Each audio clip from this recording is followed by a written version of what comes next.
வணக்கம். இது ஆடியோ நூலகம் யூடியூப் சேனல். பார்க்க வந்திருக்கிற கேட்க வந்திருக்கிற எல்லாருக்கும் நன்றியும் வணக்கங்களும். இந்த கதையும் என்னோட குரலும் பிடிச்சிருந்தா கீழே இருக்கிற சப்ஸ்கிரைப் பட்டனை உடனே தட்டிடுங்க. அப்படியே பெல் பட்டனையும். அப்போ தான் நான் போடுற வீடியோக்கள் உங்கள் யூடியூப் சேனலில் உடனுக்குடன் நோட்டிஃபிகேஷனில் வந்து உங்களுக்கு காட்டும். மறக்காமல் லைக் பட்டனையும் ஒரு தட்டிடுங்க. அப்போ தான் அதிகமான கதைகளை என்னால் போட முடியும். இது காதல் கிளிகளும் கொஞ்சம் சூரியன்களும் கதையோட 4வது பாகம். கதைக்குள்ளே போலாமா? 7 மணிக்கு எழுந்து வந்த ஸ்வர்ணா வீட்டில் எந்த காரியமும் ஆகாததை கண்டவள் படுத்திருந்த ராஜம்மாவை பார்த்தாள். ராஜம்மா, ராஜம்மா, என்ன படுக்கும் இன்னும்? உடம்பு முடியலம்மா. என்ன உடம்புக்கு? தலை வலிக்குது. வெறும் தலைவலி தானே. சரி எழுந்து வேலையை பார். இன்னைக்கு ஒரு நாள் என்னை விட்டுருங்கம்மா, ரொம்ப முடியலை. ஷட்டப். கை நீட்டி சம்பளமாகலை. ஒரு நாள்னா ஒரு நாள் யார் செய்வாங்க? நான் வெளியில் போக வேணாம். எழுந்திருந்து வேலையை பாருங்க. அம்மா, என்னம்மா விஷயம்? ரஞ்சனி மெல்ல மெல்ல அங்கே வந்தாள். உடம்பு முடியலையும் அழுத்தமாக படுத்திருக்கா. விட்டுருங்கம்மா, இட்லி மாவு இருக்குது, நானே டிஃபன் செய்திடுறேன். ஒரு வேளை செய்வேன், அப்புறம் அதுக்குள்ளே எழுந்துடுவாங்க. சரி டிஃபன் பண்ணி நீங்கள் 2 பேரும் சாப்பிட்டுட்டு போங்க, நான் வெளியில் பார்த்துக்கிறேன். ஸ்வர்ணா அடுத்த அரை மணியில் புறப்பட்டு வெளியே போய்விட்டாள். தேங்க்யூ ராஜம்மா, நல்லா நடிச்சிங்க. எழுந்துருங்க. கீர்த்தி வா, சீக்கிரம் ராஜம்மா ஊருக்கு வண்டி ஏற்றிட்டு நாமளும் ஹோட்டலில் சாப்பிட்ருவோம். 8 மணிக்கு ஒரு வண்டி இருக்குது, இப்போ போனால் பிடிச்சிடலாம். ராஜம்மா அவசரமாக தன் மூட்டையை கட்டினாள். கீர்த்தி அவள் கையில் கொஞ்சம் பணத்தை திணித்தாள். பறந்தடித்து கொண்டு ஸ்டேஷன் வந்தார்கள். ரஞ்சனி தாத்தாவுக்கு எழுதி வைத்திருந்த லெட்டரை கையில் கொடுத்தாள். கீர்த்தி போய் டிக்கெட் எடுத்து கொண்டு வந்தாள். லேடிஸ் கம்பார்ட்மெண்ட்டில் ஒரு இடம் பிடித்து ராஜம்மாவை உட்கார வைத்தார்கள். பத்திரம் ராஜம்மா, பயப்படாமல் போங்க. பாட்டி உங்களை நல்லா நடத்துவாங்க. உங்கள் வீடு மாதிரி இருக்கலாம். நான் லெட்டரில் விவரமாக எதுவும் எழுதலை. நீங்களும் அம்மா அப்பாவை பற்றி எதுவும் சொல்லிக்க வேண்டாம். அனாவசியமாக வருத்தப்படுவாங்க. அதெல்லாம் நான் சொல்ல மாட்டேங்கன்னு. நீங்கள் ஜாக்கிரதையாக இருங்க. வண்டி புறப்பட்டது. ராஜம்மாவின் கண்கள் பளபளத்தது. கீர்த்தியின் விழிகளும் கசிந்தது. சட்டென்று வண்டியோடு ஓடினாள். என்னை மன்னிச்சேன்னு சொல்லுங்க ராஜம்மா. எதுக்கு கீர்த்தி? உங்களை அடித்ததுக்கு. நான் அதை அப்போவே மன்னிச்சிட்டேன். வண்டி வேகம் எடுத்தது. கீர்த்தி நின்றாள். அன்று மாலை ஸ்வர்ணா சற்று சீக்கிரமாகவே வீடு திரும்பினாள். எப்படி இருக்கு ராஜம்மாவுக்கு? சமையல் செய்தாளா? அவங்க போயிட்டாங்கம்மா. எங்க? தெரியலையா? யார்கிட்டையும் எதுவும் சொல்லிக்காமல் எங்கே போயிட்டா? காலையில் நீங்கள் திட்டினது கோவமா? இதை விட அதிகமான எத்தனை முறை திட்டியிருப்பேன். அவளுக்கு போக்கிடம்தான் ஏது? பார்க்கலாம். கழுதை கேட்டால் குட்டிச்சவர் தானாக திரும்பி வருவான். அது வரைக்கும் சமையல் வேற யாரையாவது தற்காலிகமாக ஏற்பாடு பண்ணுவோம். வேண்டாமா, இனிமேல் நீங்கள் தான் சமைக்கணும். உங்கள் கையால் நாங்கள் சாப்பிடணும். நல்லா இருக்கு. வேறு வேலை இல்லையா எனக்கு? ஏமா அழுத்துக்கிறீங்க? எல்லார் வீட்லேயும் அம்மா தானே சமைக்கிறாங்க. அவங்களுக்கு வேறு வேலை வெட்டி இல்லை, சமைக்கிறாங்க. நான் அப்படியா? நீ என்ன அப்படி உசத்திங்கிற? கீர்த்தி சட்டென்று கேட்க ஸ்வர்ணா ஒரு கணம் அயர்ந்தாள். அதெல்லாம் தெரியாதுமா. நீ எவ்வளோ பெரிய ஆளாக இருந்தா என்ன? முதல்ல வீட்டை கவனி, எங்களை கவனி, அப்புறம் என்ன வேணா செய். ஸ்வர்ணா கீர்த்தியை விழித்து பார்த்தாள். இனி வேலைக்காரி சமைச்சா நாங்கள் சாப்பிட மாட்டோம், நீ தான் சமைக்கணும். ரஞ்சனி அழுத்தம் திருத்தமாக சொல்ல ஸ்வர்ணா திடுக்கிட்டாள். பெண்ணை சுட்டு எரிப்பது போல பார்த்தாள். அத்தியாயம் 27. நோ, என்னால் முடியாது ராம். வெறும் சமையல்காரியாக இருக்கிறதுக்காக நான் பிறக்கலை. எனக்கு எத்தனையோ வேலைகள். சாப்பாடு, டிஃபன், காஃபி, பாத்திரம் கழுவுறது, அலம்பி விடுறதுன்னு அடுக்கலைக்குள்ளே முடங்கி போக என்னால் முடியாது. உங்கள் பொண்ணுங்களுக்கு புத்தி சொல்லுங்கள். வேற ஒரு சமையல்காரி தான் சமைப்பான். இவங்க 2 பேரும் ஒழுங்காக வாயை மூடிக்கிட்டு இருக்கணும். ஓ, என்ன பண்ண சொல்கிற ஸ்வர்ணா? நீயாச்சு, ஓன் பொண்ணுங்களாச்சு, எப்படியோ போங்க. இதை சொல்கிறதுக்கா எனக்கு தாலி கட்டி புருஷனானீங்க? சமைச்சு போட மாட்டேன்னு சொல்லவா நீ எனக்கு பொண்டாட்டியா வந்த? சமைச்சு போடுறது மட்டும்தான் பொண்டாட்டி வேலையா? சமைச்சு போடுறதும் பொண்டாட்டி வேலை தான். அதே மாதிரி உங்களுக்கும் கடமைகள் இருக்குங்கிறத மறந்துட்டீங்களே. பொம்பளை நீயே பொறுப்பில்லாமல் தெரியும் போது என்ன எதுக்கு குத்தம் சொல்கிற? ஆம்பளை பொம்பளைன்னு பேச்சு வேண்டாம். இந்த பொம்பளை வச்சு தான் பிஸ்னஸில் ஏராளமாக சம்பாதிச்சிருக்கீங்க, மறந்துட வேண்டாம். நானா போய் கண்டவனையும் சரி கட்ட சொன்னேன்? ஆஹா, ரொம்ப உத்தமர் தான். சரி கட்டும்போது பேசாமல் தானே இருந்தீங்க. அன்னைக்கு வழி அனுப்பி வச்சுட்டு இன்னைக்கு நானா போக சொன்னேன்னு கேட்டுட்டா எல்லாம் சரியாயிடுமா? ஷட்டப் அபர்ணா. சரி, அன்னைக்கு எனக்காகத்தான் போனேன், ஒத்துக்கிறேன். ஆனால் இன்னமும் அவன் எதுக்கு இங்கே வந்து போகிறான்? ஸ்வர்ணாவின் முகம் அவர் இப்படி கேட்டதும் கருத்து போனது. ஒரு வினாடி எச்சில் விழுங்கினாள். ஒரு வினாடிதான் மறுபடியும் முகம் திமிரில் தோய்ந்தது. அதுக்கு என்ன இப்போ? ருசி கண்ட பூனை என்ன செய்ய முடியும்? ருசி கண்ட பூனை அவனா நீயா? Mind your words Ram. இனிமே இதை பற்றி பேச வேண்டாம். நாம் சேர்ந்து இருக்கிறதே சொசைட்டிக்கு தான். இஷ்டம் இருந்தால் இருங்க, இல்லைன்னா தாராளமாக போகலாம். சொல்ல மாட்டேன். பிஸ்னஸ் வீடு எல்லாம் உன் பேரில் இருக்கிற கொழுப்பு தானே சொல்கிற? தெரியுதில்ல, அப்புறம் என்ன பேசாமல் இருங்க பாருங்க. நான் ஏன் பேசாமல் இருக்கணும்? பிஸ்னஸ் உன் பேரில் இருந்தாலும் என் உழைப்பில் தான் அது நல்லபடியாக நடக்குது. நான் போயிட்டா உன்னால் என்ன செய்ய முடியும்? காசை விட்டெறிஞ்சா 1000 பேர் வந்துட்டு போகிறாங்க. பிஸ்னஸை கவனிக்கவா உன்னை கவனிக்கவா?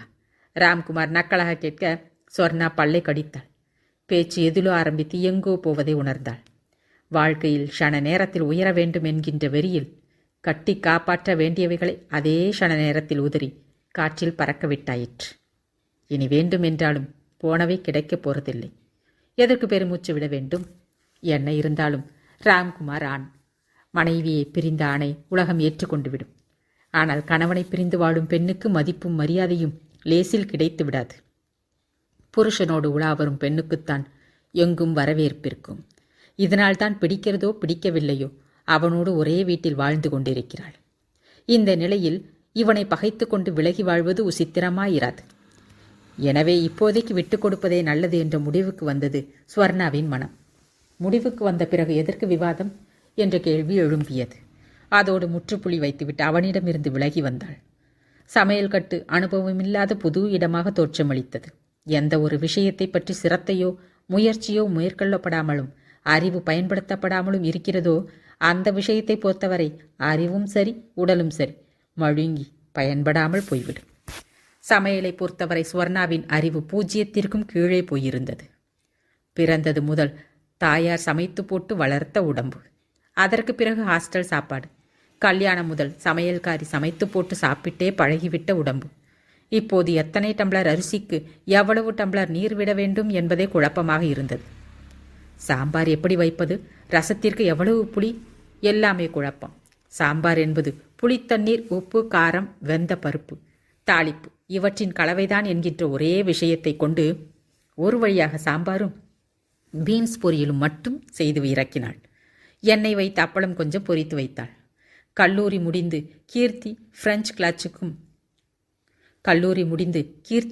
கிளாஸுக்கும் ரஞ்சனி கல்லூரி சார்பாக பல்கலைக்கழக மண்டபத்தில் நடந்த கவியரங்கத்திற்கும் சென்றுவிட்டு வீடு திரும்பிய போது டேபிளில் பரிமாற தயாராக இருந்த உணவு பாத்திரங்களை பார்த்துவிட்டு நம்ப முடியாமல் திகைத்தனர். கிருத்திகா ரஞ்சனியை பார்த்து வெற்றி கிடைத்துவிட்ட மகிழ்ச்சியில் சிரித்தாள். சாப்பிட வாங்க. அம்மா அழைத்ததும் மறு பேச்சு பேசாமல் இருவரும் அவளோடு வந்து டேபிளில் அமர்ந்தனர். வெறும் சாம்பாரும் பொரியலுந்தான். ஸ்வர்ணா குக்கரிலிருந்து சாதத்தை இடுக்கியால் பிடித்து எடுத்து வந்தாள். அப்பா சாப்பிட வரலையா? அவர் மெதுவாதான் வருவார், நீங்கள் சாப்பிடுங்க. ஸ்வர்ணா தானும் சாப்பிட அமர்ந்தாள். சாம்பார் சாதம் பிசைந்து ஒரு வாய் சாப்பிட்ட ரஞ்சனியின் முகம் ஒரு மாதிரியானது. அது சாம்பாரா அல்லது என்ன என்ற சந்தேகம் எழும்பியது. மெல்ல கீர்த்தியின் முகத்தை பார்த்தாள். கீர்த்தி எந்த மாற்றமும் இன்றி சாப்பிட்டு கொண்டிருப்பதை பார்த்ததும் ரஞ்சினிக்கு வியப்பேற்பட்டது. எப்படி சாப்பிடுகிறாள் இதை என்று நினைத்தாள். சாம்பாரில் புளி சரியாக கொதிக்கவில்லை. பச்சை வாசனை அடித்தது. காரம் தலைக்கேறியது. கேரட் வேகவில்லை. பருப்பு சரியாய் வேகவில்லை. தாளிப்பில் கடுகு தீந்து போயிருந்தது. உப்பும் உரைப்பும் சரியில்லாத சமையலை அதற்கு மேலும் சாப்பிட முடியாமல் திணறினாள் ரஞ்சினி. சுவர்ணாவிக்கே தன் சமையலின் லட்சணம் புரிந்தது. இருந்தாலும் பெண்களுக்கு எதிரில் தன்னைத்தானே இறக்கிக் கொள்ள பிடிக்காமல் தொடர்ந்து பிடித்தும் பிடிக்காமலும் சாப்பிட்டுவிட்டு எழுந்தாள். கிருத்திகா நிதானமாக சாப்பிட்டுவிட்டு எழுந்து கொள்ள ரஞ்சனி பாதி சாம்பார் சாதத்திலேயே மேற்கொண்டு சாப்பிட முடியாமல் அலைந்து கொண்டிருந்தாள். கீர்த்தி கை கழுவி கொண்டு ரஞ்சனியை பார்த்தாள். என்ன ரஞ்சனி, சாப்பாடு இறங்கலையா? நீ எப்படி இது சாப்பிட்ட கீர்த்தி? ஏன், நல்லாவா இருந்தது? கிராமத்தில் அன்பும் பாசமும் கலந்து பாட்டி கையால் சாப்பிட்டு வளர்த்த உனக்கு இது பிடிக்காதுதான். ஆனால் எனக்கு பிடிச்சிருந்தது ரஞ்சனி. என்ன இருந்தாலும் எங்கள் அம்மா முதல்ல பண்ணி போட்ட சாப்பாடு. அது எப்படி இருந்தாலும் அது அமிர்தம்தான் எனக்கு. இதுக்கு தான் மனசுக்குள்ளே ரொம்ப ஏங்கினேனா? கீர்த்தி சொல்ல சொல்ல ரஞ்சனி பிரமித்து போனாள். தன்னையும் மீறி கண்கள் பளபளக்க கீர்த்தியை பெருமையோடு பார்த்தாள்.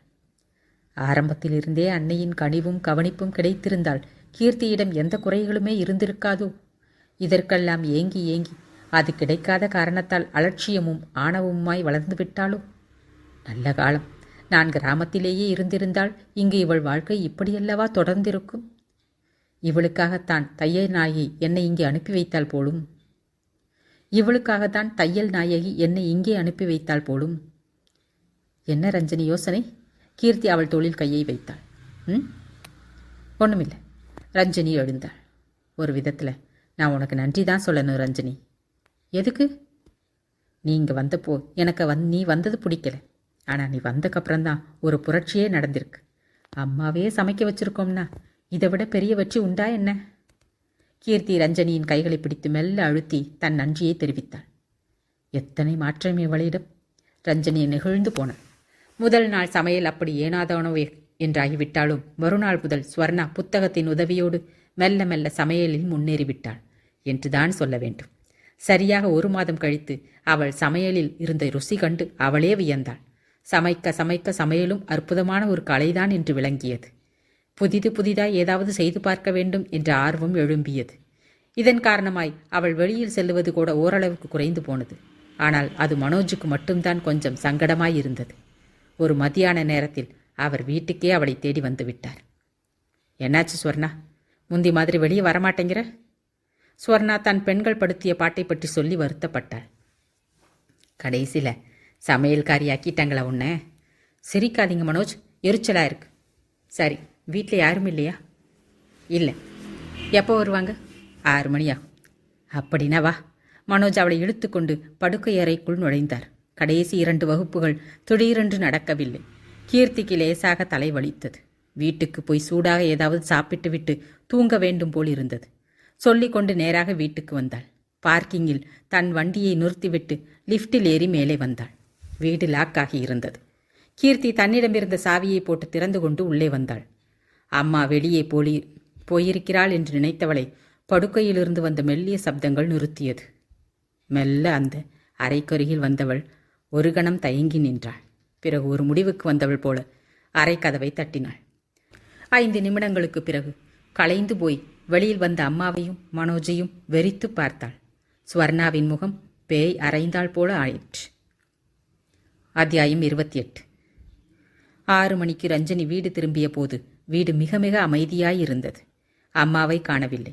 கீர்த்தி தன் கட்டிலில் குப்புறப்படுத்தியிருந்தாள். என்ன கீர்த்தி, உடம்பு சரியில்லையா? ரஞ்சனி புக்ஸை வைத்துவிட்டு கைகால் அழுவிக்கொண்டு வந்து அவள் அருகில் அமர்ந்து கொண்டாள். கீர்த்தி திரும்பவில்லை. என்ன ஆச்சு கீர்த்தி? ரஞ்சனி மெல்ல அவளை உலுக்கினாள். திரும்பிய கீர்த்தியின் முகத்தை கண்டதும் பதறினாள். அழுது அழுது முகம் வீங்கியிருந்தது. கண்கள் சிவந்து இடுங்கியிருந்தது. என்னாச்சு கீர்த்தி? நாம் இங்கிருந்து போயிடணும் ரஞ்சனி. இது நல்ல வீடு இல்லை. விவரமாக சொல்லு கீர்த்தி. இதுவரை பாதி ராத்திரிக்கு திருடன் மாதிரி வந்துட்டு போனவன் இன்னைக்கு பட்ட பகலில் வந்துட்டா ரஞ்சனி. அவங்கள பார்த்து எனக்கு எந்த அதிர்ச்சியும் இல்லை. ஆனால் என்னை பார்த்து அவங்க ஷாக் ஆகிட்டாங்க. அதுக்கு மேலே என்னால் பொறுக்க முடியல. நீங்கள்லாம் மனுஷ ஜென்மமா மிருக ஜென்மமான்னு கேட்டுட்டேன். வயசு வந்த 2 பொண்ணுங்களை வச்சுக்கிட்டு உனக்கு வெக்கமா இல்லைன்னு கத்தினேன். அம்மா அவமானப்படுவா, கூனி குறுகி போவான்னு நினச்சேன். ஆனால் அவள் இன்னும் நிமிர்ந்து நின்னா, மதர்ப்பா சிரிச்சா. அம்மாங்கிற மரியாதையோட பேசு கீர்த்தி. மரியாதை உறவுக்கு இல்லை, நடத்தைக்குத்தான். நடத்தை சரியில்லாதவங்களுக்கு மரியாதை எதற்கு? ஷட்டப் கீர்த்தி, வயசுக்கேற்ற மாதிரி பேசு. வயசுக்கேற்ற மாதிரி நீங்கள் நடத்துக்கலையே. ஆமாண்டி, நான் நடந்துக்கல தான். இப்போ என்னங்கிற? இதை பற்றி உங்கள் அப்பனே கேட்கல. நீ என்ன பெரிய இதுன்னு நான் உனக்கு பதில் சொல்லணும். எங்கள் அப்பாவுக்கு உண்மை தெரிஞ்சால் உங்களை சும்மா விட மாட்டார். இதை கேட்டதும் சுவர்ணா சிரித்தாள். அப்படியா? போய் உங்கள் அப்பங்கிட்ட சொல்லு, என்ன செய்கிறாருன்னு பார்ப்போம். ரகசியம் அம்பலமான பின் எதற்கு பயம் என்பது போல் இருந்தது சுவர்ணாவின் பேச்சு. கீர்த்தி அம்மாவையே பார்த்தாள். வியாபார லாபத்துக்காக என்னை இவரோடு அனுப்பி வச்சதே உங்கள் அப்பந்தாண்டி. கீர்த்தி பலமாக அதிர்ந்தாள். அப்படின்னா அப்பாவுக்கு இதெல்லாம் தெரியுமா? தெரிஞ்சுமா? சீத்து, என்ன குடும்பம் இது? அவளுக்கு ஆத்திரமும் அழுகையும் ஒரு சேர வந்தது. இத்தனை பேச்சுகளும் நடக்கையில் அலட்சியமாக நின்றிருந்த மனோஜை பார்க்க வெடித்து கொண்டு கிளம்பியது. ஏன் அங்கிள், உங்கள் மனைவி இப்படி இருந்தால் நீங்கள் சும்மாவா இருப்பீங்க? மனோஜின் முகம் கருத்தது ஒரு கணம். அதுக்கு எனக்கு என்ன அவசியம்? என்கிட்ட இருக்கிற பணத்துக்கு நான் ஏன் அவளை அனுப்பணும்? அப்படின்னா பணப்பிரச்சனை ஏற்பட்டால் அனுப்புவீங்கன்னு சொல்லுங்க. கீர்த்தி, சுவர்ணா ஆங்காரமாக குறுக்கிட்டாள். எனக்கு பணம் தாண்டி முக்கியம். அதுக்காக நான் என்ன வேணா செய்வேன். இவ்வளோ ஏன் தேவையாற்பட்டா உன்னையே கூட இவரோட அனுப்பி வைப்பேன், தெரிஞ்சுக்கோ. அம்மா இப்படி சொன்னதும் கீர்த்திக்கு தலைகுப்புற பாதாளத்தில் விழுவது போல இருந்தது. உடம்பு நடுநடுங்கியது, முகம் இரத்தமாக சிவந்தது. அம்மாவையும் மனோஜையும் விழித்து பார்த்தவள் மறுவினாடி வேகமாய் தன் அறைக்கு வந்து கதவை சாத்தி கொண்டாள். கிருத்திகா சொல்ல சொல்ல ரஞ்சனி உறைந்து போனாள். இவ்வளவு மோசமான வயிற்றிலா தாங்கள் பிறந்திருக்கிறோம் என்று வெட்கம் ஏற்பட்டது. இது தலைக்கு மிஞ்சி போய்விட்ட விஷயம். தெரியாமல் சாக்கடையில் விழுந்து விட்டால் கூட சற்று நேரத்தில் உடனே எழுந்து கழுவி துடைத்து வைக்கலாம். இவர்கள் தெரிந்தே குதித்து அதில் ஊறி புழுவாய் நெளிபவர்கள்.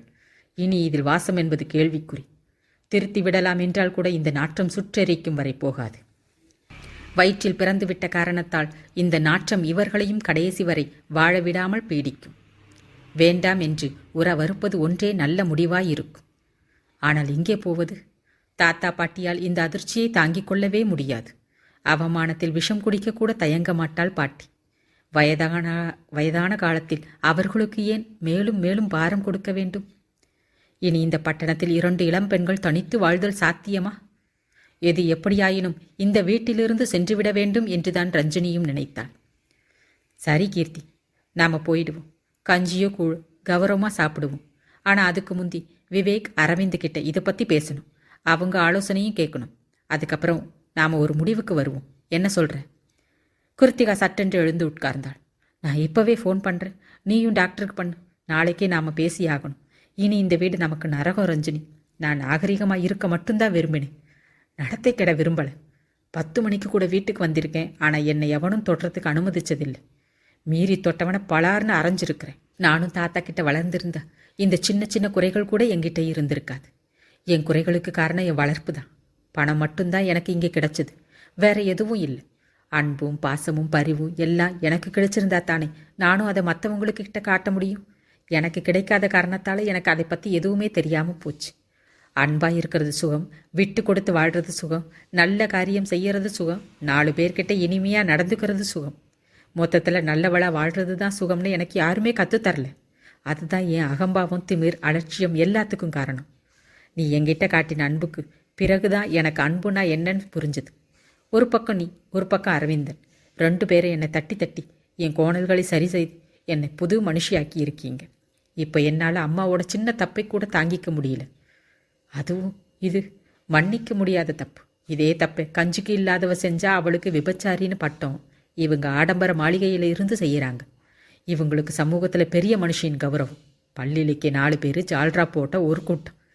இவங்க அசிங்கங்களுக்கு ஒரு முடிவு கட்டியாகணும் ரஞ்சனி.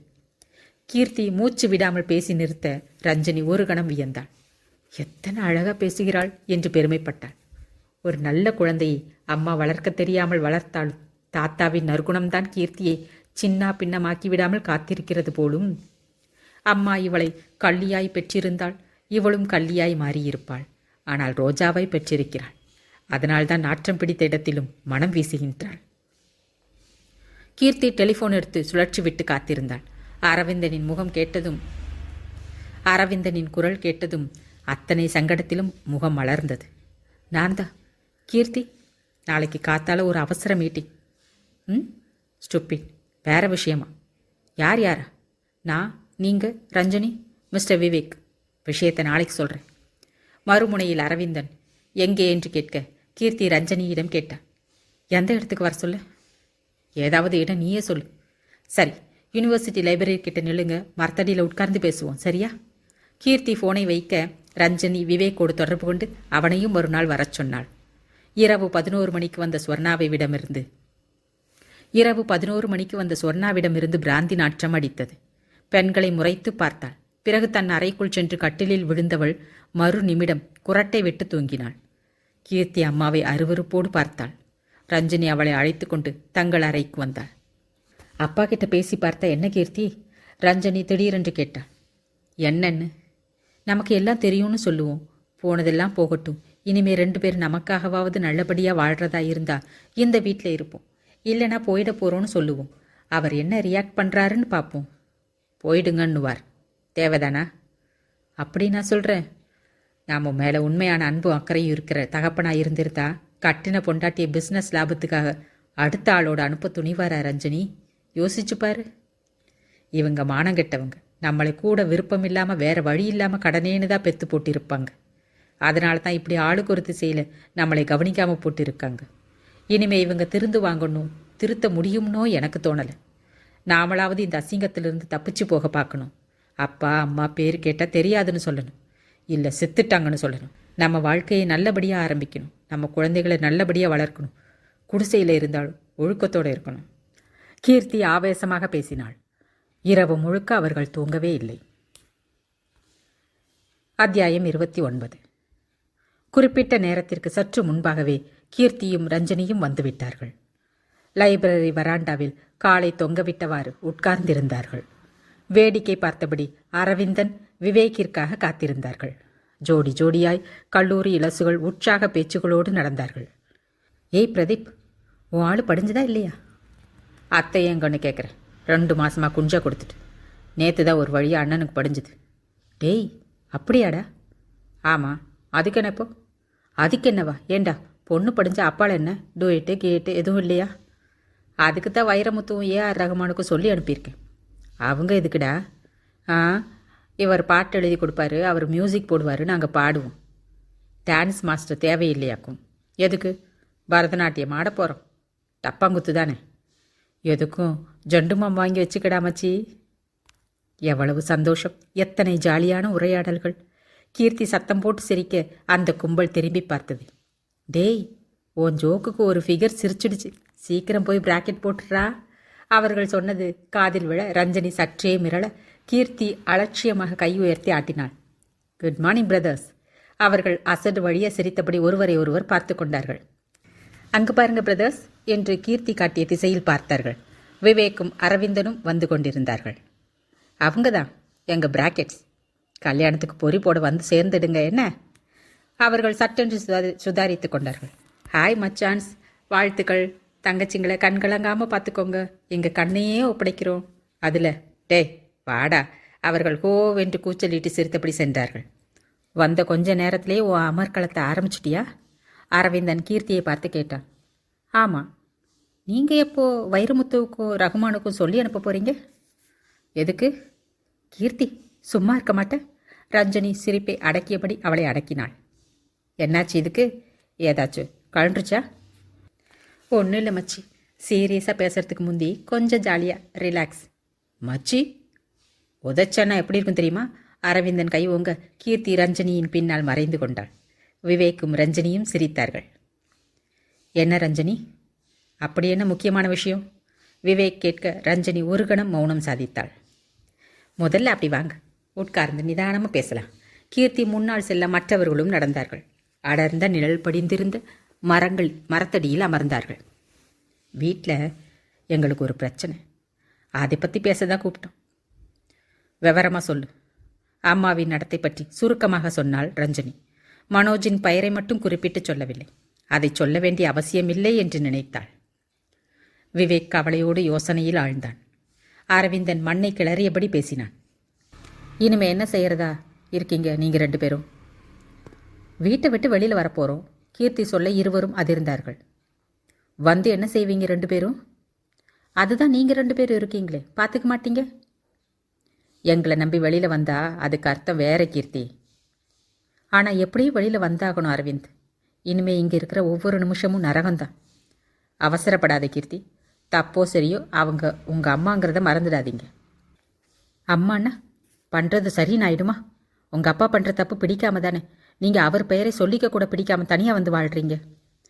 கீர்த்தி இப்படி சொன்னதும் ரஞ்சனியும் விவேக்கும் அரவிந்தனை வியப்போடு நோக்கினார்கள். உங்கள் அப்பா யார் அரவிந்தன்? விவேக் கேட்க அரவிந்தன் நெளிந்தான். அது எதுக்கு இப்போ? சொல்ல இஷ்டமில்லைன்னா வற்புறுத்த மாட்டேன்.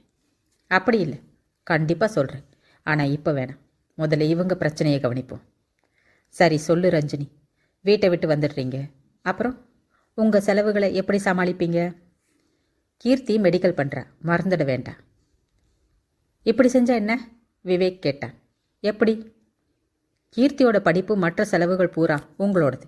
அதே மாதிரி ரஞ்சினி என் பொறுப்பு. எப்படி இருந்தாலும் இவங்க நம்ம வருங்கால மனைவிகள்ங்கிறதுனால சொல்கிறேன். அரவிந்தன் யோசித்தான். கீர்த்தி அவனையே அவளோடு பார்த்தாள். அது சரியில்லை விவேக். சுயமாக வாழ அவங்க கற்றுக்கணும். அவங்களோட வளர்ச்சிக்கு தேவையான அத்தனை உதவிகளையும் செய்வோம். அவங்க தேவைகளுக்கு அவங்களே சம்பாதிச்சுக்க பழகிறது தான் என்றைக்குமே நல்லது. அதானே பார்த்தேன், இந்த கஞ்சூஸாவது செய்யறதாவது. பி சீரியஸ் கீர்த்தி, நான் சொல்கிறத கொஞ்சம் புரிஞ்சுக்கப்பார். எனக்கு புரியுது அரவிந்தன், ரஞ்சனி குறுக்கிட்டாள். நீங்கள் சொல்கிறது ரொம்ப சரி, நானும் அதைத்தான் விரும்புகிறேன். இன்னொருத்தரை சார்ந்து வாழ ஆரம்பிச்சிட்டா தன்னம்பிக்கை குறைஞ்சு போயிடும், மனோதைரியம் குறைஞ்சிடும். இது ரெண்டும் எங்களுக்கு அதிகமாகணும்னா நாங்கள் சுயமாக சம்பாதிச்சு வாழ கற்றுக்கணும். அப்போ தான் இந்த உலகத்தோடு போராடி ஜெயிக்க முடியும். அதுதான் உங்கள் எண்ணமும். அதனால தான் மறுத்துட்டீங்க, சரியா? அரவிந்தன் தலையாட்டினான். இது எனக்கு தோணவே இல்லை. விவேக் சிரித்தான்.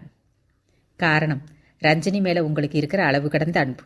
அது லேசாக உங்களை யோசிக்க திறனை மறைச்சிடுச்சு. பரவாயில்ல, விடுங்க. சரி, படிக்கணும்னா பணம் முக்கியம், பணம் முக்கியம்னா வேலை முக்கியம். வேலைக்கு போனால் படிப்பை விடணும். என்ன செய்ய போகிறீங்க? பார்ட் டைம் ஜாப் பார்த்தா என்ன? அதில் என்ன பெரிய சம்பாத்தியம் கிடச்சிடும்? நான் படிப்பை விட்டுடுறேன், 2 பேர் வேலைக்கு போவோம், கரஸ்பாண்டன்ஸில் படிக்கலாம். கீர்த்தி சொல்ல ரஞ்சனி அதிர்ந்தாள். பைத்தியமா கீர்த்தி உனக்கு? மெடிக்கல் கிடைக்கிறதே கஷ்டம், நீ சுலபமாக விட்டுடுறேங்கிறியே. வேற என்ன செய்ய? எந்த காரணம் கொண்டும் நீ படிப்பை நிறுத்தக்கூடாது. நான் வேலைக்கு போகிறேன், தபாலில் படிச்சுக்கிறேன். ஒருவேளை சாப்பாடு போதும்னு வச்சுப்போம். 4-5 வருஷம் கஷ்டப்பட்டு கால் ஊனிட்டோம்னா அப்புறம் சுகந்தான். சரி ரஞ்சனி, உனக்கு என்ன வேலை கிடைக்குங்கிற? இந்த காலத்தில் எம்ஏ படித்தவனே டேபிள் துடைக்கிறான். எனக்கு நம்பிக்கை இருக்கு விவேக். தாத்தா எனக்கு கற்றுக் கொடுத்துட்ருக்க தமிழ் என்னை கைவிடாது. எப்படியாவது சோறு போடும்னு நம்புகிறேன். கிராமத்தில் இருந்தப்போ நிறைய கவிதை எழுதி வச்சிருக்கேன். அதையெல்லாம் புத்தகமாக போட முடியுமான்னு பாருங்க. இன்னைக்கு தேதியில் சுத்தமான தமிழ் பேசுகிறவங்க ரொம்ப கம்மி. டிவி நியூஸ் ரீடருக்கு அப்ளை பண்ணுறேன், கிடைக்கும்னு தோணுது. தவிர பட்டிமன்றத்தில் பேசுகிற அளவுக்கு எனக்கு தைரியம் இருக்குது. தாத்தா சொல்லி கொடுத்த விஷய ஞானம் இருக்குது. அங்கேயும் நுழைய முயற்சி பண்ணுறேன். ரஞ்சனி தொடுவானத்தை விரித்தபடி கனவுகளோடு பேச மற்ற மூவரும் பிரமிப்போடு அவளையே பார்த்து கொண்டிருந்தார்கள். வெரி குட் ரஞ்சனி, உன் தன்னம்பிக்கையை நான் பாராட்டுறேன். உன் முயற்சிகள் வெற்றியடைய வாழ்த்துக்கள். இன்றைக்கே நாள் நல்லதா. விவேக், நீங்கள் அவளை கூட்டிகிட்டு டிவி ஸ்டேஷன் போங்க, அப்ளிகேஷன் ஃபார்ம் வாங்குங்க. உடனே அப்ளை பண்ணு ரஞ்சனி. நீங்கள் போயிட்டு திரும்பி வர வரைக்கும் நாங்கள் இங்கே சஷ்டி கவசம் சொல்லிகிட்டு இருக்கோம். அரவிந்தன் கீர்த்தியை பார்த்து கண்ணடித்து சிரித்து அனைவரும் சிரித்தார்கள். விவேக் எழுந்து பின்புறம் ஒட்டி இருந்த மண்ணை தட்டி விட்டு கொண்டான். ரஞ்சனியும் எழுந்தாள். யூனிவர்சிட்டி வளாகத்திலிருந்து வெளியே வந்து அருகிலேயே டிவி ஸ்டேஷன் நோக்கி பேசியபடியே நடந்தார்கள் இருவரும். அதே நேரம் அவர்களை கடந்து சென்ற காரில் இருந்த உருவம் ஒன்று விவேக்கை கண்டதும் காரை மெதுவாக்கி அவர்களை உற்று பார்த்தது. விவேக்குடன் நடந்த ரஞ்சனியை பார்த்து முகம் சுளித்தது. பிறகு காரை விற்றென்று ஓற்றி சென்று விட்டது. அத்தியாயம் 30. கீர்த்தி உப்பென்று உட்கார்ந்திருந்தாள். அரவிந்தன் அவளையே பார்த்தான். கோவமா கீர்த்தி? எதுக்கு? நான் எந்த உதவியும் செய்ய மறுத்துட்டேன்னு? சீச்சி, அதெல்லாம் இல்லை. பின்ன எதுக்கு இந்த உம்மனா மூஞ்சி? அப்புறம் எப்படி இருக்கணுமா? வழக்கமாக எப்படி இருப்பியாம்? வாழ்க்கையே திசை மாறும்போது வழக்கம் என்ன வழக்கம்? இந்த மாற்றம் நினச்சி அதிர்ச்சியாக இருக்கா? அதிர்ச்சியாக தான் இருக்கு. ஆனால் அதிர்ச்சி பணக்காரியாக இனிமேல் இருக்க முடியாதேங்கிறத நினச்சி இல்லை. அம்மா அப்பாங்கிறவங்க பெத்த குழந்தைங்களுக்கு காசு பணத்தோட நல்ல பாரம்பரிய கௌரவத்தையும் சேர்த்து வைப்பாங்கன்னு தான் கேள்வி. ஆனால் எங்கள் அம்மா தன் கீழ்த்தரமான நடத்தையால் எங்கள் மேலேயும் கரை பூசிட்டா. இந்த நாற்றம் இன்னும் 4 தலைமுறைக்கு அடிக்கும்னு அதை நினச்சித்தான் கவலையாக இருக்கு. எதுக்கு கவலை? அறுத்துடு கீர்த்தி. தங்கச்சங்கிலியில் ஒரு வளையம் பித்தளையாக போச்சுன்னா அதை மட்டும் தனியாக பிரித்து எரிஞ்சிட்டு சங்கிலியை மறுபடியும் கோத்துடுறது இல்லையா? அது மாதிரி தான். தாத்தா தங்கம், அம்மா பித்தளை, நீயும் ரஞ்சனியும் தங்கம். பித்தளையை பிரித்து வீசிட்டு சங்கிலியை சரி பண்ணு. உன் தலைமுறையில் இருந்து தப்பு நடக்காமல் கவனமாக பார்த்துக்கோ. இந்த அசிங்கத்தை உன் மனசுக்கடியில் போட்டு புதைச்சிடு. முடிஞ்சா எரிச்சிடு. உன் பரம்பரைக்கு சொல்லாத. காலப்போக்கில் எல்லாம் சரியாகிடும், கரை நீங்கிடும். கீர்த்தி அவன் சொன்னவற்றை உள்வாங்கி கொண்டாள். என்ன சரியாச்சா? இனிமே சஷ்டி கவசம் சொல்லலாமா? உதப்பேன். ஆமாம், கொஞ்ச நாள் ஐயா எங்கே போயிட்டீங்க? ஆளையே காணோம். என் பிரிவு வாட்டிடுச்சா? அப்படி ஒன்றும் இழைச்சா போல தெரியலையே. எதுக்கு வாடணும்? ஜாலியாக இருந்தேன். மெட்ராஸ் பொண்ணுங்களாம் அழுத்து போச்சுன்னு கேரளா பக்கம் போயிருந்தேன் சைட் அடிக்க. நீ என்ன சொல்லு, கேரளா பொண்ணுங்க அழகே அழகுதான். அந்த கருகருன்னு இருக்கிற கூந்தல், பைப்பு பின்னல், பளபளன்னு முகம், சந்தன நெற்றி, தேங்காய் எண்ணெய் வாசம், நேந்திரங்காய் சிப்ஸ் நிறம். ஆஹா, எத்தனை சாப்பிட்டீங்க? எதை? நேந்திரங்காய் சிப்ஸை கேட்டேன். அதானே பார்த்தேன். பின்ன எதை நினச்சிங்க? பொண்ணுங்களையா? பொறாமை? எனக்கு என்ன பொறாமை? பிடிச்சிருந்தா அங்கேயே இருந்துக்க வேண்டியதானே? நிஜமா? இதில் பொய் என்ன? எனக்கும் ஆள் கிடைக்கும்.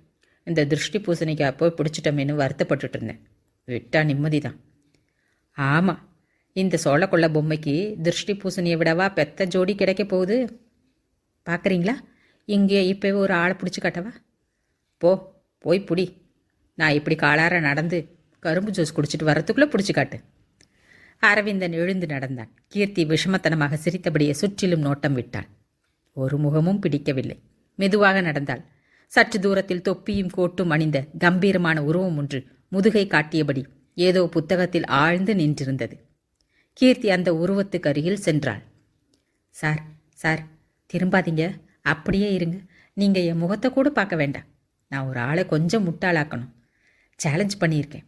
நீங்கள் என் கூட வரணும். ஐ லவ் யூன்னு நான் சொல்லுவேன், நீங்களும் பதிலுக்கு சொல்லணும். சும்மா விளையாட்டுக்கு தான், nothing serious. Please sir, help me sir. Keerthi ice cream குரலில் கொஞ்சலாக கேட்க அந்த உருவம் மெல்ல திரும்பி தொப்பியை கழற்ற கீர்த்தியின் முகம் விளக்கெண்ணெய் குடித்தது போல ஆயிற்று. யூ யூ என்று அவள் பல்லை கடிக்க அரவிந்தன் கண்ணடித்து சிரித்தான். கோட்டையும் தொப்பியையும் சற்று தள்ளி நின்றிருந்த வயதானவரிடம் கொடுத்துவிட்டு நன்றி சொல்லி அனுப்பினான். ஆக மொத்தம் பாத்தியா, உனக்கு என்னத்தான் பிடிச்சிருக்கு. எங்கே போனாலும் அந்த ஐ லவ் யூங்கிற. ஒரு நிமிடம் பொய் கோபத்தோடு அவனை முறைத்தவள் மறுநிமிடம் பக்கென்று சிரித்தபடி அவனை பாய்ந்து அணைத்து கொண்டாள். படவா, என்னைய ஏமாத்திர, கடிச்சுடுறேன் பார் என்றபடி வெடுக்கென்று அவன் தோளில் கடிக்க அரவிந்தன் சிரித்தபடி துள்ளினான். ஏய், என்னமோ ஷூட்டிங் நடக்குதுன்னு எல்லோரும் பார்க்க ஆரம்பிச்சிட்டாங்க. அரவிந்தன் அவளை இழுத்து கொண்டு ஓட சில இளசுகள் வாழ்த்து சொல்லி ஹோ என்று கூச்சலிட்டது. அதோ பாருங்க, 2 பேர் வந்துட்டாங்க. கீர்த்தி கை காட்டிய திசையில் ரஞ்சனியும் விவேக்கும் வந்து கொண்டிருந்தார்கள். என்னாச்சு? விவேக் கட்டை விரலை உயர்த்தினான். ஃபார்ம் கிடைச்சிடுது. ஃபோட்டோவோட பூர்த்தி பண்ணி அனுப்பணும். போகிற வழியில் ஃபோட்டோ எடுத்துக்குவோம். ஜஸ்ட் 1 மணி நேரத்தில் பிரிண்ட் போட்டுறாங்க. இப்போது இருந்து வாங்கிட்டு போயிடுங்க. ரஞ்சனி, நாளைக்கு ரிஜிஸ்டர் போஸ்ட்டில் அனுப்பிடு. எனக்கு என்னமோ உனக்கு இந்த வேலை கிடைக்கணும்னு தோன்றுது. நல்ல குரல், தூய தமிழ், தெளிவான உச்சரிப்பு, அழகு, எல்லாமே உன்கிட்ட இருக்கு. அரவிந்தன் சொல்ல ரஞ்சனி கூச்சத்தோடு சிரித்தாள். நானும் ட்ரை பண்ணவா? கீர்த்தி கேட்க அரவிந்தன் கையெடுத்து கும்பிட்டான். வேணாம் தாயி, எங்கள் தமிழ் கொல்லை பண்ணிடாதே. ரஞ்சனி அடக்க முடியாமல் சிரித்தாள். நால்வரும் புறப்பட்டார்கள். ஒரு டீ கடையில் நால்வரும் புறப்பட்டார்கள். மெல்ல நடந்து சேப்பாக்கம் டீ கடையில் டீயும் வடையும் சாப்பிட்டு விட்டு அங்கு ஒரு கடையில் ரஞ்சனி புகைப்படம் எடுத்துக்கொண்டாள். அரவிந்தனும் விவேக்கும் கிளம்பினார்கள். நாங்கள் எப்போ வெளியில் வர்றது? ரஞ்சனி அவர்களை தடுத்து கேட்டாள். 1 வாரம் மட்டும் பல்ல கடிச்சிட்டு இருங்க. அம்மா கிட்ட வாய் கொடுக்க வேண்டாம். நான் முதல்ல ஹாஸ்டலில் இடம் கிடைக்குதான்னு பார்க்குறேன். இல்லைன்னா ஒரு நல்ல இடத்துல வீடு கிடைக்குதான்னு பார்க்குறேன். அதுக்குள்ளே வேலை கிடைக்க முயற்சி எடுப்போம். வேலை கிடைக்கிறவரை கண்டிப்பாக நாங்கள் பார்த்துக்குறோம், பயப்பட வேண்டாம். கடனா? கீர்த்தி கிண்டலாக கேட்டாள். எஸ், கடன் தான். 10 பைசாவை கூட எழுதி வச்சுடுவேன். வேலை கிடைச்சதும் எண்ணி வச்சிடணும். ஆண்கள் இருவரும் புறப்பட்டார்கள். விவேக் நேராக ஆஸ்பத்திரிக்கு வந்தான். உங்களுக்கு வீட்டிலேருந்து ஃபோன் வந்தது டாக்டர். என்னவா?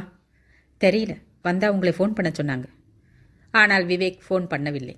பண்ண பிடிக்காமல் வேலையில் மூழ்கி போனான். 4 மணிக்கு வீட்டிலிருந்து மறுபடியும் ஃபோன் வந்தது. வேண்டா வெறுப்பாக பேசினான். என்ன? உடனே வீட்டுக்கு வா விவேக். எதுக்கு? முதல்ல புறப்பட்டு வா, வந்ததும் நீயே தெரிஞ்சுப்ப. எனக்கு வேலை இருக்குப்பா, அதெல்லாம் நாளைக்கு பார்த்துக்கலாம். நாளைக்கு பார்த்துக்கலான்னு தள்ளி போடுற வேலையா நான் பார்க்குறேன்? அட விவேக், புரியுதுப்பா. வேறு டாக்டரா இல்லை ஆஸ்பத்திரியில்? நீ உடனே புறப்பட்டு வாங்குற. விவேக் ஃபோனை வைத்துவிட்டு 1/2 மணி நேரம் கழித்தே புறப்பட்டான். வீட்டில் 4-5 கார்களும் ஸ்கூட்டர்களும் நின்றிருந்தது. வராண்டாவில் ஏகப்பட்ட செருப்புகள். விவேக் குழப்பத்தோடு உள்ளே நுழைந்தான். அட, மாப்பிள்ளை வந்தாச்சு. ஏதோ ஒரு குரல் சத்தமாக ஒலிக்க விவேக் திடுக்கிட்டு நின்றான். சுற்றிலும் பார்த்தான். கூடம் முழுக்க மனிதர்கள். முழு அகலத்திற்கு ஜருகை சிகோர்த்த காஞ்சிபுரங்கள், கிலோ கணக்கில் நகைகள் தொங்கிய தங்க மாளிகைகள். இவற்றிற்கிடையில் வைர கவசம் அணிந்தது போல படு அலங்காரத்தோடு அர்ச்சனா. விவேக்கின் முகம் சுருங்கியது. அப்பாவை சுட்டெரிப்பது போல பார்த்தான். உள்ளவா விவேக். அவர் அவனை உள்ளே அழைத்துச் சென்றார். இதெல்லாம் என்ன? முதல்ல முகம் கழுவி ட்ரெஸ்ஸை மாற்று. இந்த பட்டு வேஷ்டியை கட்டிக்க. நீங்கள் லிமிட்டை மீறி போகிறீங்க. எனக்கு பிடிக்கல. நோ, லிமிட்டை நீ மீறிடக்கூடாதுன்னு தான் இந்த ஏற்பாடு. நான் குழந்தை இல்லை, இது பாலிய விவாகமும் இல்லை. நீங்கள் காட்டுற கழுத்தில் தாலியை கட்ட. அர்ச்சனா தான் இந்த வீட்டு மருமகள் விவேக். நாங்கள் தீர்மானம் பண்ணியாச்சு. அப்போ ஒன்று செய்யுங்க, மருமக அவளாவே இருக்கட்டும். வேற ஒரு நல்ல டாக்டர் பையனை பார்த்து தத்தெடுத்துக்கிட்டு அவளை கட்டி வைங்க. நான் போயிடுறேன். எனக்கு சொத்து சுகம் எதுவும் வேண்டாம். அவர் ஆத்திரத்தோடு அவனை பார்த்தார். நீ என் அடிமை விவேக். அடிமைக்கு முடிவெடுக்கிற உரிமை கிடையாது. ஷட்! விவேக் அடிக்குரலில் கத்தினான். வேகமாக தன் பீரோ திறந்து எதையோ எடுத்து வந்தான். இந்த டாக்டர் பட்டம் தானே என்னை உங்கள் அடிமையாக்கி வச்சிருக்கு. இதோ இதை உங்கள் கண் முன்னாலேயே கொளுத்திடுறேன். அப்புறம் திருப்தியாயிருங்க. விவேக் தன் பட்டத்தை கொளுத்த முயல அதற்கு முன் அப்பா மற்றொரு காரியத்தை செய்தார். டேபிளின் மீது இருந்த விஷக்குப்பியை கையில் எடுத்தார். கொளுத்துடா, கொளுத்து. நீ இதை கொளுத்தின பிறகு இதை நான் குடிப்பேன். நீ எனக்கு வைத்தியம் பார்க்கக்கூடாது. பட்டத்தை கொளுத்தின பிறகு நீ டாக்டர் இல்லை, ஸோ எனக்கு வைத்தியம் பார்க்கக்கூடாது. வேணும்னா நான் செத்ததுக்கப்புறம் எண்ணெயும் சேர்த்து கொளுத்திடு. அவர் விஷ பாட்டிலை திறக்க விவேக் தீப்பெட்டியை தூர எறிந்துவிட்டு தலையில் கை வைத்தபடி பொத்தென்று அமர்ந்தான். அத்தியாயம் 31. என்னங்க, என்ன பண்ணுறீங்க? அப்பாவும் பிள்ளையும் எல்லோரும் காத்துட்ருக்காங்க, சீக்கிரம் வாங்க. விவேக் அப்பாவை பார்த்தான். என்ன சொல்கிற? நிச்சயதார்த்தம் நடக்கணுமா? எனக்கு காரியம் நடக்கணுமா? விவேக் பதில் சொல்லவில்லை. எவ்வளவு கேவலமான மிரட்டல்! பாமர மனிதன்தான் இப்படி மிரட்டுவான். படித்தவனுமா? இப்படி மிரட்டுவதற்கு படித்தவன் பாமரன் என்று பேதம் தேவையில்லையோ?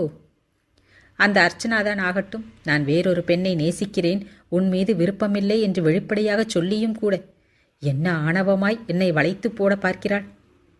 பணத்தோடு சேர வேண்டும் என்பது மட்டும்தான் இவர்கள் குறிக்கோளா? மனசு முக்கியமில்லையா? இவர்கள் பேச்சுக்கிணங்கி அவளை கட்டிக்கொண்டால் என்ன சந்தோஷம் இருக்கும் தாம்பத்தியத்தில்? இவன் மூலம் என்ன இன்பம் கிடைத்துவிடும் அவளுக்கு? இது ஏன் புரிய மறுக்கிறது? அந்த அளவுக்கு அகம்பாவமும் பிடிவாதமும் கண்ணை மறைத்திருக்கிறது. என்னப்பா சொல்கிற? அப்பா மீண்டும் கேட்டார். நான் அர்ச்சனாவோட கொஞ்சம் பேசணும். கொஞ்சம் என்ன, நிறைய பேசிக்கோ. கல்யாணத்துக்கு அப்புறம். கல்யாணம் பண்ணி வைக்கிற வரை தான் நீங்கள் என்ன மிரட்ட முடியும். அதுக்கப்புறம் நான் அவளை டைவர்ஸ் பண்ணி நான் என்ன செய்வீங்க? பரவாயில்ல, ஞாபகப்படுத்திட்டேன். இதுதான் தவளைத்தனம்ங்கிறது. சொல்லிட்டல்ல, இப்போவே எழுதி வாங்கிடுவோம் உங்ககிட்ட. எந்த காரணத்தை கொண்டும் டைவர்ஸ் செய்ய மாட்டேன்னு.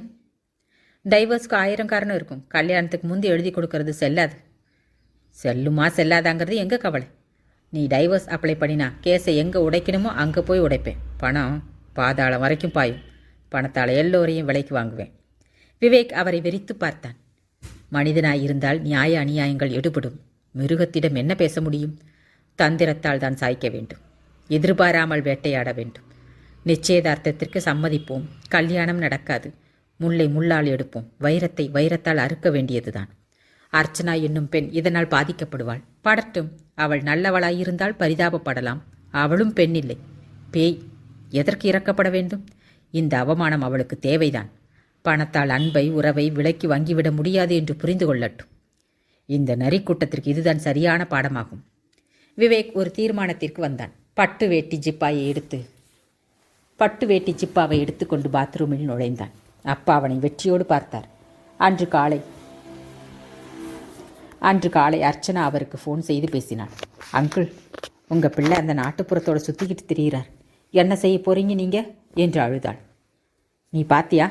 ஆமாம், நான் பார்த்தேன். யூனிவர்சிட்டிக்கிட்ட அவங்க நடந்து போகிறத பார்த்தேன். அவள் சொன்னதும் உடனடியாக திட்டம் தீட்டப்பட்டது. அன்று மாலையே நிச்சயதார்த்தம் என்று தீர்மானிக்கப்பட்டது. உங்கள் பிள்ளை ஒத்துப்பாரா?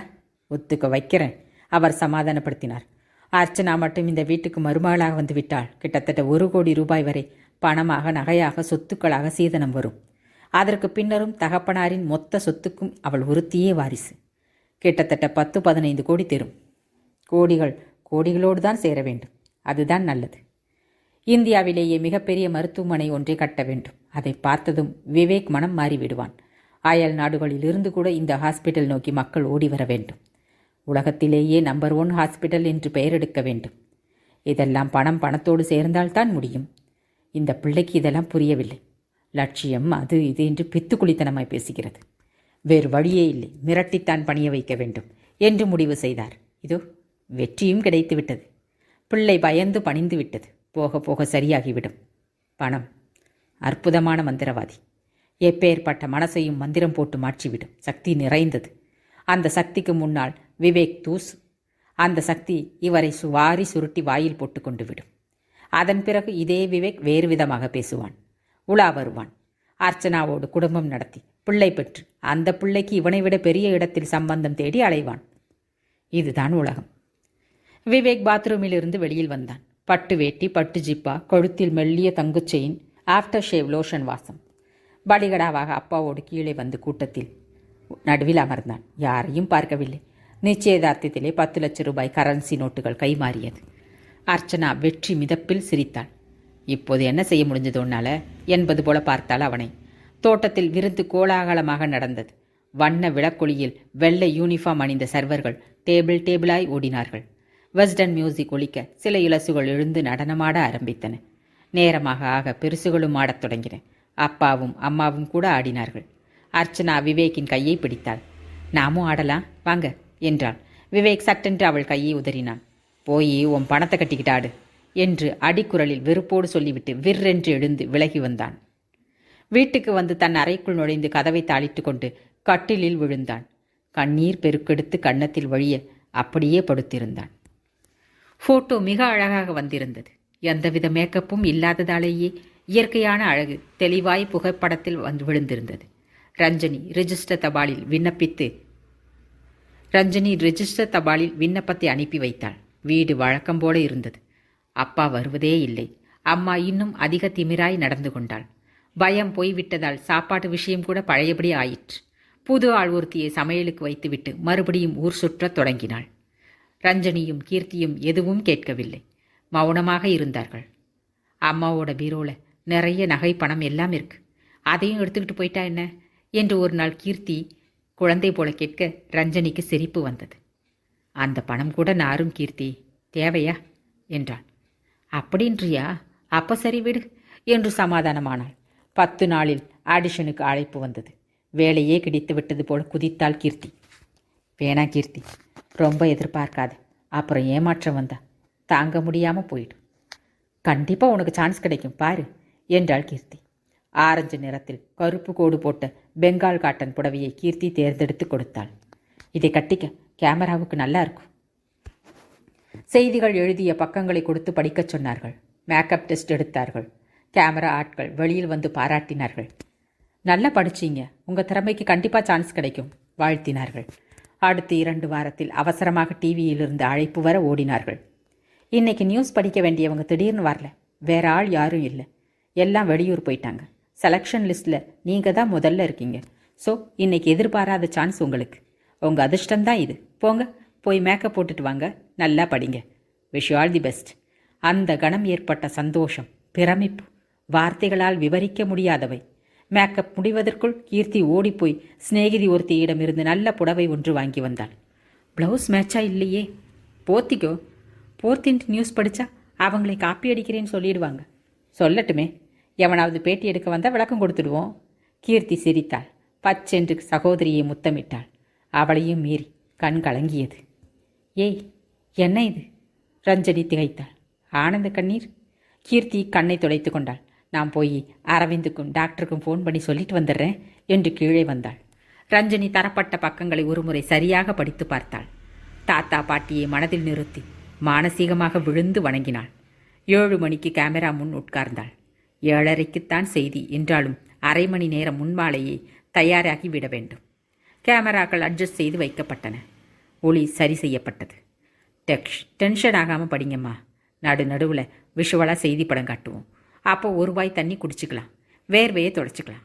கேமரா முகத்துக்கு வர்றதுக்குள்ளே அதெல்லாம் முடிச்சிடணும். கிராமத்தில் 1-2 வீட்டில் டிவி இருக்கிறது, பார்ப்பார்களா? உடனே தாத்தாவை அழைத்து வந்து காட்டுவார்களா? என் பேத்தி என்று தாத்தா பெருமைப்படுவாரா?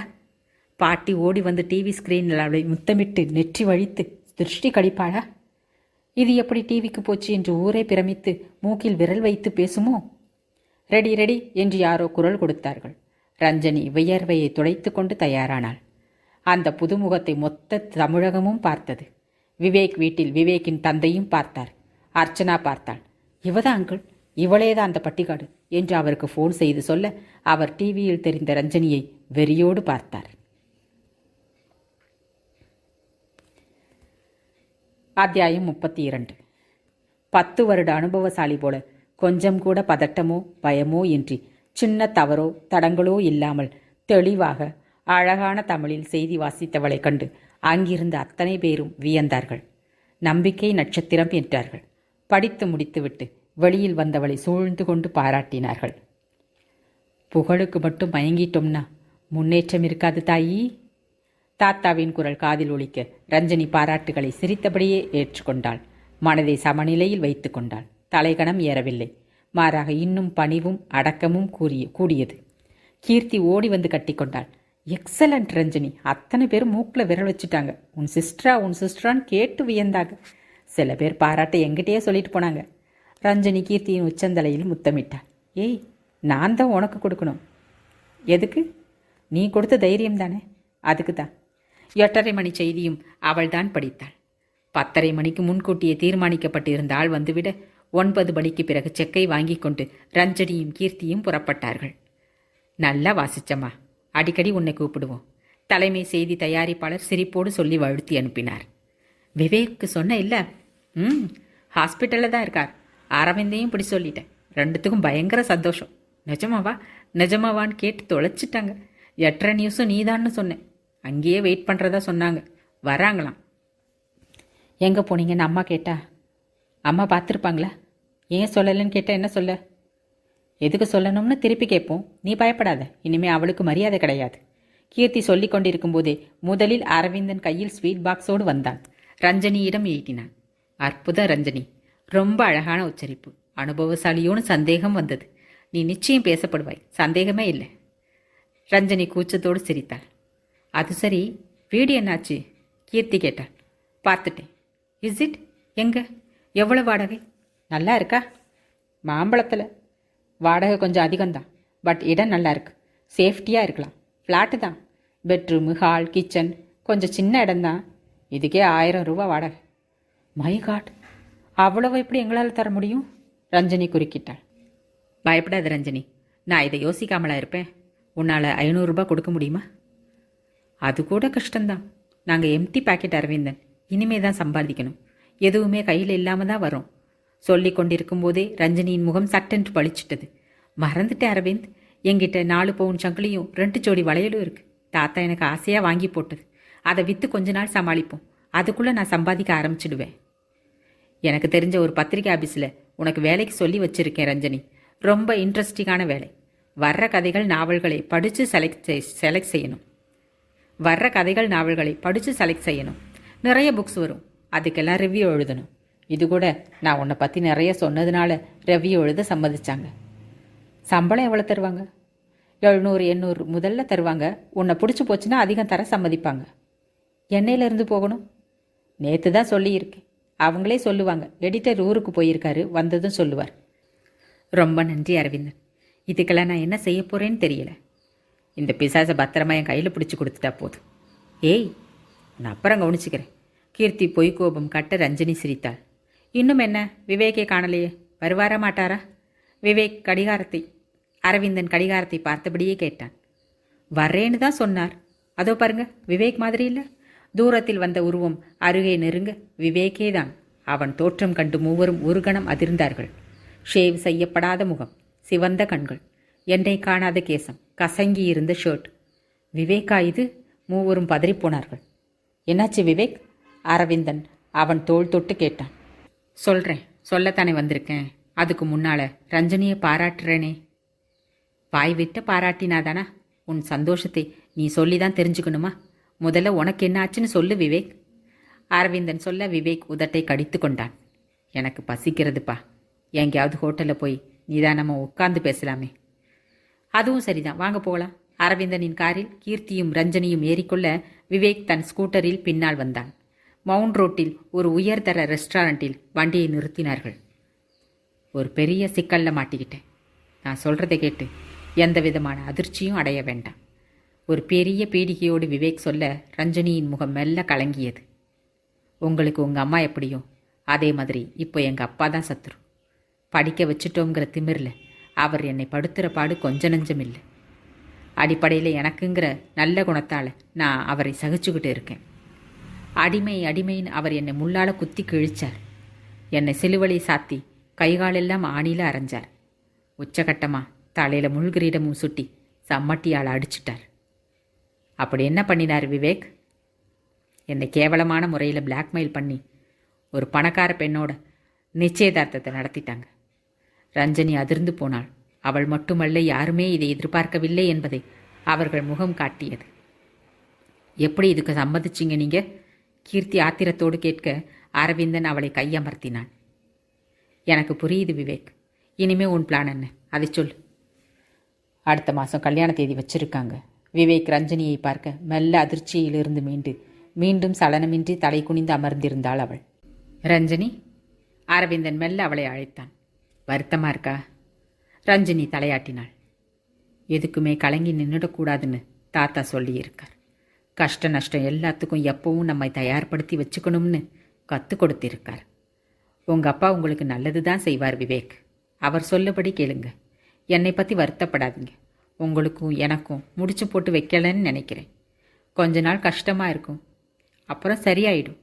அரவிந்தன் கனிவோடு ரஞ்சனியை பார்க்க கீர்த்தி சகோதரியின் பக்குவம் கண்டு உண்மையிலேயே பிரமித்து போனாள். இதே அரவிந்தனால் அவளுக்கு இப்படி ஒரு நிலை ஏற்பட்டிருந்தால் இந்நேரம் அவனை கிழித்து தோரணம் கட்டியிருப்பாள் அவள். சற்று நேரம் கனத்த மௌனம் நீடிக்க விவேக் அதை கலைத்தான்.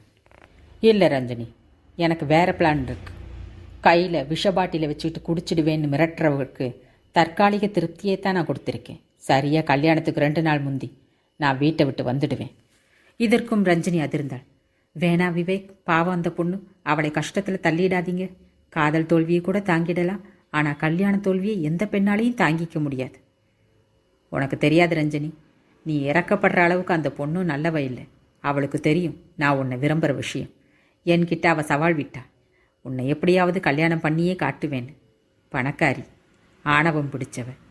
அவமானம் அவளுக்கு தேவைதான். இனிமே பணத்தால் யார் வாழ்க்கையோடையும் விளையாட மாட்டா பாரு. இருந்தாலும் ரஞ்சனி தயங்கினாள். அத்தியாயம் 33. நீ பயப்பட வேண்டாம் ரஞ்சனி, விவேக் அவளுக்கு தைரியம் சொன்னான். ஏழை பெண்ணாக இருந்தால் தான் கல்யாணம் நின்று போனால் கவலைப்படணும். மறுபடியும் கல்யாணம் ஆகுமா ஆகாதான்னு பயம் வரும். இங்கே அப்படி இல்லை. இதுங்களுக்கு கல்யாணங்கிறதே சும்மா வழிவேஷம்தான், சொசைட்டிக்கு தான். இது நின்று போனால் கூட ஆத்திரப்படுமே தவிர கவலைப்படாது. காசை விட்டெறிஞ்சு வேற ஒரு அப்பாவியை விலைக்கு வாங்கி புருஷன்னு போர்டு மாட்டி வச்சுக்கும். மற்றபடி அவமானமும் படாது, திருந்தவும் செய்யாது. எப்படி பழி வாங்கலாம்னு யோசிக்கும். ஓட ஓட விரட்ட நினைக்கும். பட் என்னை ஒன்றும் செய்ய முடியாது. இது மாதிரி பெண்களுக்கு இதுதான் சரியான பாடம். கடைசி நேரத்தில் கழுத்தறுத்தாதான் புத்தி வரும். நான் யாருன்னு புரியும். என்ன சொல்கிற அரவிந்த்? அரவிந்த் ஆமோதித்தான். நான் என்றைக்குமே நியாயத்தின் பக்கம்தான். தப்பு பண்ணி நான் பொறுக்க மாட்டேன். கீர்த்தியை கேட்டுப்பார், விவரமாக சொல்லுவா. இந்த வம்பு தானே வேண்டாங்கிறது. கீர்த்தி சினுங்கினாள். வீட்டை விட்டு வந்துட்டா மட்டும் பிரச்சனை தீர்ந்துடாது விவேக். முழுக்க நீ தப்பிக்கணும்னா உடனடியாக ரஞ்சனியை நீ ரெஜிஸ்டர் மேரேஜ் பண்ணிக்கணும். அதுதான் நல்லது. நீங்கள் 2 பேரும் மேஜர். ரஞ்சனி, 18 ஆயிடுத்தா உனக்கு? அரவிந்தன் ரஞ்சனியின் பக்கம் திருப்பி கேட்டான். 4 மாதமாச்சு 18 முடிஞ்சு. எப்படி சாதாரணமாக ஃபஸ்ட் இயர் ஸ்டூடெண்ட் நான் 17 தானே ஆகியிருக்கும். 6 வயசில் தான் என்னை ஸ்கூல்லையே சேர்க்க விட்டாளாம் பாட்டி. அப்படின்னா கீர்த்தி, நீ என்ன எந்த வருஷம் கோட்டடிச்ச? கோட்டெல்லாம் அடிக்கலப்பா. முதல்ல ஒரு ஸ்கூலில் எல்கேஜி படித்தேன். அப்புறம் பெரிய ஸ்கூலில் யூகேஜி சீட் கிடைக்கலன்னு மறுபடியும் எல்கேஜிலே சேர்த்துட்டாங்க. ஸோ ரஞ்சனி கிராமத்தில் 6 வயசில் 1ஆம் கிளாஸ்னா, நானும் பட்டணத்தில் அதே 6 வயசில் 1ஆம் கிளாஸ். எவ்வளோ ஒத்துமை இல்லை? அதுவும் நல்லதுக்கு தானே இப்போ தோன்றதில்லை. எது எப்படியோ, ஷீ ஹாஸ் கம்ப்ளீட்டட் 18. உடனே மேரேஜ் பண்ணிக்க விவேக். அதுதான் நல்லது. அதுக்கப்புறம் யாரும் உங்களை பிரிக்க முடியாது. சட்டம் உங்களை பாதுகாக்கும். உங்கள் அப்பா விஷ பாட்டிலோட வந்தால் கூட குடிக்கட்டும்னு விட்டுரு. ஒரு நரகாசுரன் ஒளிஞ்சாத்தான் தோணும். சாரி, கோச்சுக்காத. என்னடா அப்பாவை இப்படி சொல்கிறேனே. நீ சொன்னாலும் சொல்லாட்டலும் நரகாசுரன் தான். நான் அந்த வீட்டில் இருக்கிறவர் தான் பயப்படுறேன். அதுக்கப்புறம் என்ன, ஏதோ சுமூகமாக இருந்து அவர் மனசை மாற்றிடலாம்னு நினச்சேன். பட் அது கல்லுன்னு புரிஞ்சதுக்கப்புறம் எதுக்கு நார் உரிக்கணும்? அப்படி நான் கல்யாணத்துக்கு நான் ஏற்பாடு பண்ணிடவா? பண்ணிடு. நல்ல நாள் பார்த்து அட்வான்ஸ் கொடுத்துடு. மாலையும் தாலியும் வாங்கிட்டு வந்துடுறேன். ரஞ்சனி, உனக்கு சம்மதம் தானே? சம்மதம்தான். ஆனால் தாத்தா பாட்டியை நினச்சா அழுகை வர்றதே. உங்கள் தாத்தா பாட்டிக்கிட்ட போய் அவங்களை உன் கல்யாணத்துக்கு கூட்டிகிட்டு வர வேண்டியது என் பொறுப்பு, போதுமா? அரவிந்தன் சொல்ல ரஞ்சனி கண்கள் பளபளக்க நன்றியோடு அவனை பார்த்தாள். தாத்தா ஒத்துப்பாரா இதுக்கு? கீர்த்தி கேட்டாள். ஒத்துப்பாராங்கிறத விட புரிஞ்சுப்பார்னு தைரியமாக சொல்லுவேன். கண்டிப்பாக எதிர்க்க மாட்டார். அப்படின்னா விடு, என் வேலை சுலபமாயிடும், அரவிந்தன் உற்சாகமாக கூறினான். எனக்கும் 18 முடிஞ்சு போச்சு. கீர்த்தி குலோப் ஜாமுனை ஸ்பூனால் வெட்டியபடி சொல்ல மற்ற மூவரும் கொல்லென்று சிரித்தார்கள். நீ முதல்ல போனத்தை எல்லாம் அறுத்து முடி, அப்புறம் என்னை கீர்த்தி சட்டென்று அவன் வாயை பொத்தினாள். போதும், அசட்டு பிசட்டுன்னு பாடுறா, இது கண்ணில் கூட தண்ணி வருது. அது கண்ணீர் இல்லைப்பா, அவளுக்கு உன் மேலே இருக்கிற காதல். ஓகே கண்ணா, நீ டாக்டர் ஆனப்புறம் தான் நம்ம கல்யாணம், அது வரைக்கும் ஒன்லி லவ்வர்ஸ், தெரிஞ்சுதா? புத்தியை ஒருமுகப்படுத்தி படி. ரஞ்சனிக்கு கல்யாணம் ஆகிறதும் ஒரு விதத்தில் நல்லது தான். இனி விவேக் உங்கள் 2 பேருக்கும் பொறுப்பேற்றுக்கலாம். அதையும் மீறி கஷ்டம் வந்தால் சப்போர்ட் பண்ண நான் இருக்கேன். என்ன விவேக்? விவேக் ஆமோதித்தான். ஆனால் அந்த ஹாஸ்பிட்டலில் வேலை செய்ய முடியாது. வேற எங்கேயாவது தான் கிளினிக் ஆரம்பிக்கணும். அட்லீஸ்ட் கீர்த்தி படிப்பு முடிகிற வரையுமாவது பணம் முக்கியம். எல்லாம் நல்லபடியாக நடக்கும். நாளியாச்சு ரஞ்சனி, 2 பேரும் கிளம்புங்க. நாளைக்கு நான் கல்யாண தேதியோடு வரேன். அரவிந்தன் எழுந்து கொண்டான். வீடு வரை வந்து இறக்கிவிட்டுத்தான் போனான். ஸ்வர்ணா இன்னும் வந்திருக்கவில்லை. சமையல்காரம்மா தூங்கி வழிந்தபடி வந்து கதவை திறந்தாள். அம்மா இன்னும் வரலையா? வரலம்மா. கீர்த்தியும் ரஞ்சனியும் தங்கள் அறைக்கு போய் படுத்து கொண்டார்கள். காலையில் தூங்கி எழுந்தபோது ஸ்வர்ணா வெளியே புறப்பட்டு கொண்டிருந்தாள். அவள் எதுவுமே கேட்காததில் இருந்து டிவி பார்த்திருக்க மாட்டாள் என்று தோன்றியது. என்ன, பணம் ஏதாவது வேணுமா? அவள் தயங்கி நிற்பதை பார்த்து கேட்டாள் ஸ்வர்ணா. இல்லை, வேணாம். சரி, நான் கிளம்புறேன். ராத்திரி வர லேட்டாகும், பாண்டிச்சேரி வரைக்கும் போகிறேன். ஸ்வர்ணா வெளியேறினாள். 9 மணிக்கு அரவிந்தன் ஃபோன் பண்ணினான். உங்கள் துணிமணிகளை அள்ளி போட்டுக்கிட்டு வீட்டை விட்டு வந்துடுங்க ரஞ்சினி. ஒன்றும் பிரச்சனை இருக்காதே. இருக்காது. அம்மா பாண்டிச்சேரி போயிருக்கா, இல்லாட்டாலும் எங்கள் வீட்டில் இருக்கா. சரி, எங்கே வர்றது? தீநகர் பஸ் ஸ்டாண்ட் தெரியுமா? அங்கே வந்துடுங்க. நான் விவேக்கோட வந்துடுறேன். வந்து நாள் பார்த்தீங்களா? எதுக்கு? அதுக்குத்தான். ஓ, அதுக்கா? நேராக தான் சொல்லுவேன், அது வர சஸ்பென்ஸ். எத்தனை மணிக்கு வரணும்? உடனே இப்போவே கிளம்பி வாங்க. அந்த வாள் என்ன பண்ணுது? குளிக்குது. எப்படி, வாரத்துக்கு ஒரு முறை குளிக்குமா? சொல்கிறேன் அவகிட்ட. வேணாந்தாயி, நடு வீட்டில் இழுத்து வச்சு என்னை குளிப்பாட்டிடுவா. அரவிந்தன் ஃபோனை வைத்தான். ரஞ்சனி பாத்ரூம் கதவை தட்டினாள். சீக்கிரம் வா கீர்த்தி. ஏன், என்ன அவசரம் அப்படி? நாம் வீட்டை விட்டு போகிறோம். ஐ, அப்படியா? கீர்த்தி பாதி குளியலில் ஓடி வந்து அவளை கட்டி கொண்டாள். கடவுளே கடவுளே, ரஞ்சினி கத்தினாள். ஏய் சி போ, நீதானே. கீர்த்தி மறுபடியும் பாத்ரூமிற்குள் நுழைந்தாள். சொன்னபடி காரோடு வந்து விட்டான் அரவிந்தன். கீர்த்தியும் ரஞ்சனியும் ஏறிக்கொண்டதும் பார்த்து வைத்திருந்த வீட்டை நோக்கி கார் புறப்பட்டது. 2வது மாடியில் இருந்த பிளாட்டிற்கு அழைத்து வந்தான். சின்னதாயிருந்தாலும் வீடு அழகாயிருந்தது. வெளிச்சம் இருந்தது. பால்கனியில் இருந்து காற்று வீசியது. 1 மாதத்திற்கு தேவையான மளிகை சாமான்கள் வாங்கி டப்பாக்களில் போட்டு லேபிள் ஒட்டி சாமான் பெயர் எழுதி வைத்திருந்தான் அரவிந்தன். தவிர பளபளவென்று சமையல் பாத்திரங்கள் ஒரு ஷெல்ஃப் முழுக்க அழகாய் கவிழ்த்து வைத்திருந்தது. ரஞ்சனி அரவிந்தனை பார்த்தாள். அவன் பிடிச்சிருக்கா என்று புன்னகைத்தான். இன்னைக்கு தேதி 10, 15ஆம் தேதி நாள் நல்லா இருக்கு. நான் போய் எல்லா ஏற்பாடுகளும் பண்ணணும். நாளைக்கு காலையில் கிராமத்துக்கு போகிறேன், தாத்தா பாட்டியோட வரேன். அவன் சொல்ல சொல்ல ரஞ்சனிக்கு அழுகை வந்தது. இத்தனை நல்ல மனிதர்களும் உலகத்தில் இருக்கிறார்களா?